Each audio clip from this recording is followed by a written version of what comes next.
Okay, Noah Rhodes tips on setting up a camp. I'm not saying that nobody knows this, but I'm just going to say it anyway, for those of you that might overlook something. This here is one of the most important things to remember if you ever set up a tarp, because this is going to guide your rain off that way and off that way. If you don't have this up and it's just allowed to kind of droop a little bit, the rain will all go toward the middle.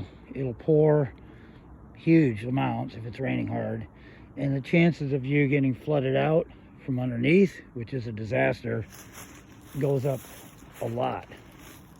So you want to remember that. That's one of the most important things about setting up a tarp. With me, I actually set aside specific ropes. Look at how long that rope was. I actually have to tie them together to make it reach that far. And I do the same thing in the back. Another thing is to start collecting water as soon as you can. Gallon jugs, and get 3-4 gallons of water, and then you can. And then what I do is I kind of stash them. And let me see.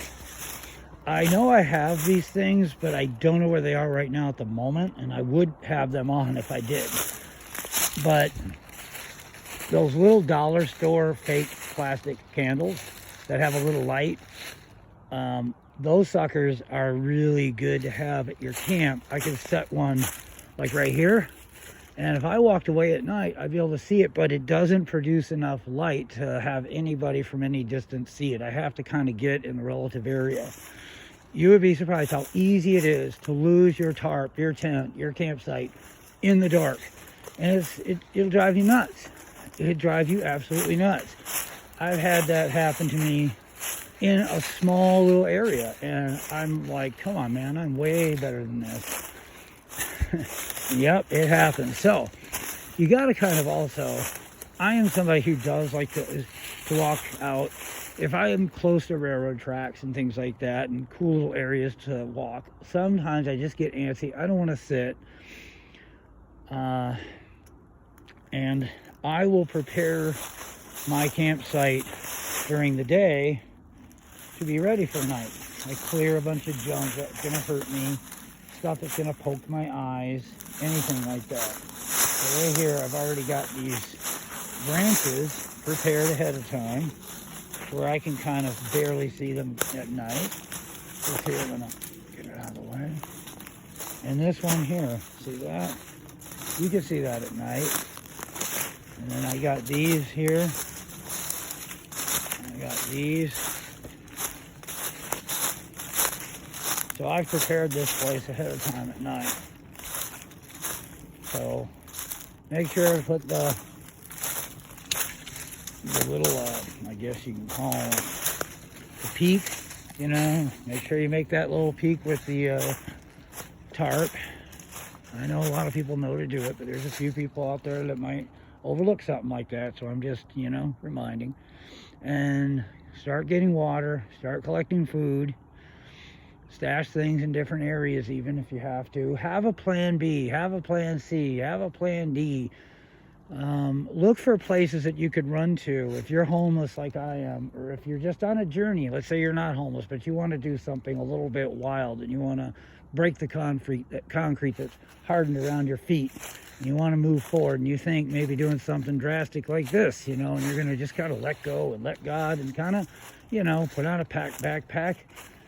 Think about 2, 3, 4, or 5 different ways that you can, leave your campsite from.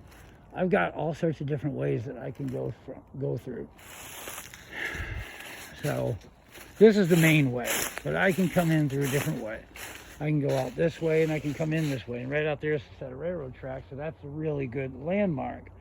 And there's a fallen tree, and I use that as a landmark to come in.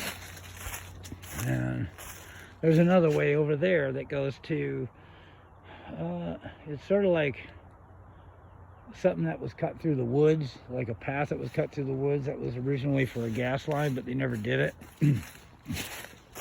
And another tip, I'm going to unscrew it here. All right. hold on for a second. Maybe, okay, I don't know if this is showing up.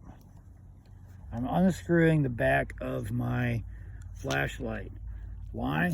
Because when I carry this thing in my backpack, and I'm sure you've experienced it, and you go and you need it and you find out that the little button was hit while it was in the pack.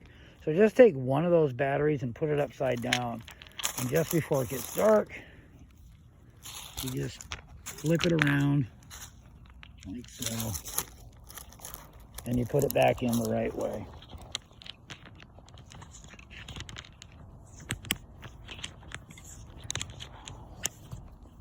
Because, and by the way, they drain a little bit. Just by they have like a little standby drain. Okay, but if I had that thing, if that battery wasn't flipped upside down, that top one, it's very likely that by now the battery could have hit that little button, that little switch, and I would have needed it. Okay, now let me pull out my flashlight, and I go to use it, click, click, click, and it's dead. So that is a tip that I learned the hard way, and if you listen to me, it will save you some grief someday. Okay,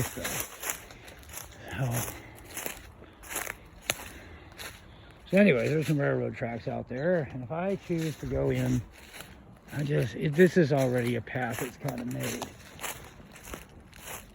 I mean, I might want to break that off, I'm always thinking about my eyes and, tripping over something. It doesn't have to be completely clean. You want to leave it a little bit natural looking. But yeah, I've cleared a few things out already. Because they had these kind of things, like just kind of strewn over, and I moved them. Because if I'm going to get out here at night, okay, now I remember, this branch right here. And I start to turn, and then I see the first one's pointing me this way. It's like an arrow. But only I know what it means. I try to remember that stump.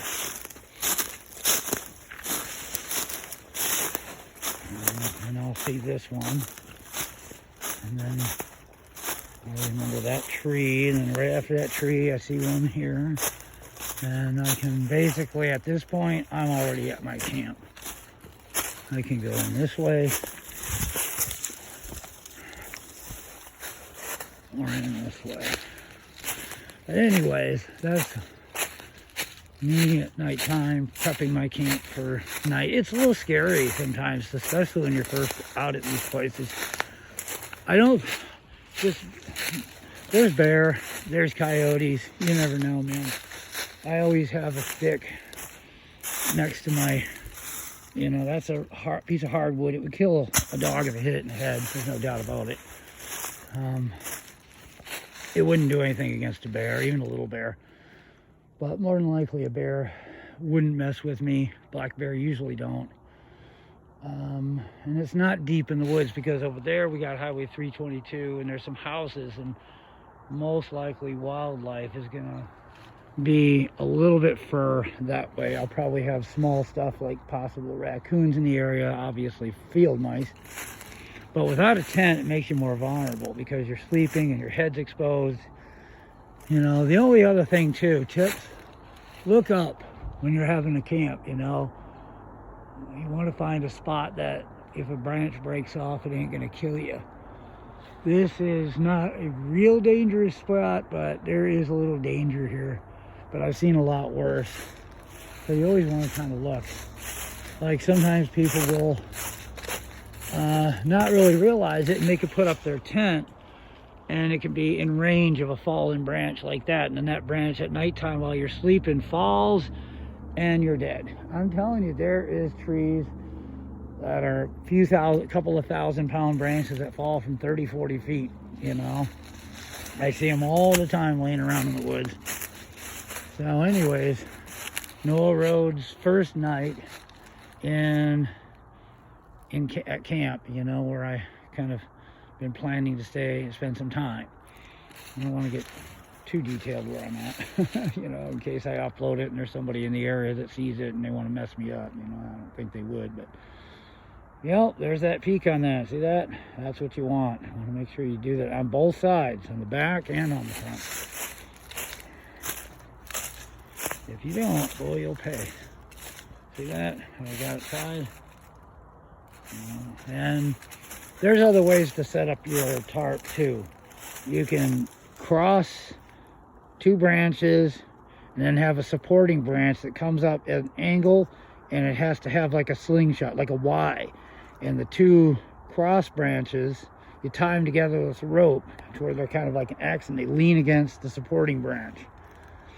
And you do that on both sides. And then you take a runner branch. You have to look in the woods to find these things. You gotta look and find straight branches, you know. And when you do, you gotta cut up. You gotta have a portable saw.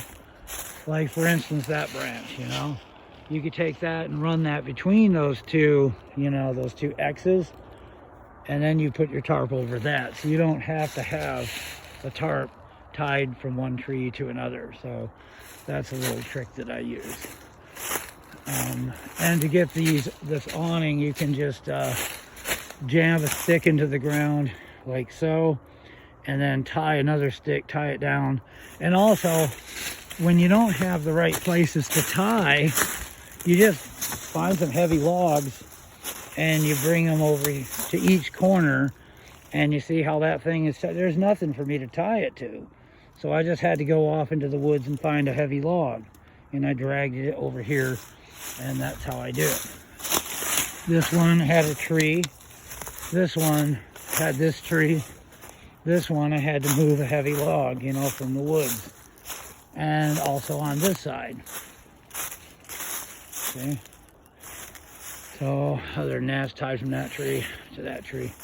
So anyways, I guess Noah Road's just about ready to call it a night. The sun is going down. I'm losing light.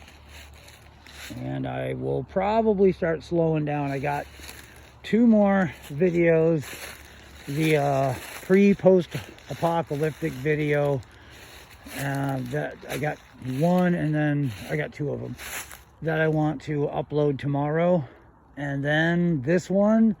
And then now everybody's basically caught up with my journey. And at this point, I've got enough material to where people can check out the videos and give people some time to kind of catch up in case the channel starts getting a little more popular. I don't expect it to get much, but I have gotten a jump in some subscribers, so give some people some time to watch. And I'll probably do some working out, and I'm going to try to fast. I'm going to try to meditate. I'm going to try to do some, you know, some spiritual studying and stuff like that, and try to work out and do all those sort of things.